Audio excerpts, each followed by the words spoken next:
غواړم دلته څو لنډې خبرې د لاجوردو د لارې په ارزښت باندې تاسو ته وړاندې کړم چې یاده لاره د افغانستان پر اقتصاد، سوداګرۍ، نړیوالو اړیکو له نورو هیوادونو سره پر اړیکو جوړولو سره ډېره څومره مهمه او اړینه لار ده او زموږ پر ټولنیز، سیاسي، اقتصادي او انساني ژوند به څومره اغیزې ولري.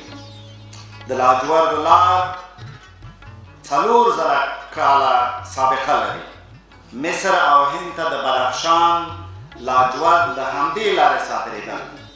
موږ پر دې لار باندې په سلګونو نورو هیوادونو سره هم وصلېدلی شو. د لاجوردو د لارې په څېر نویو سیمه ییزو پروژو پورې د تړلي افغانستان موقعیت له یو خنډ څخه په یو طلایي فرصت بدل شوی. 7 کاله وړاندې افغانستان په انزوا کې و، اما نن افغانستان اتصال پیدا کړی او افغانستان د نیابتي جګړو په ځای باندې اوس د اقتصاد په ډګر باندې بدلېږي.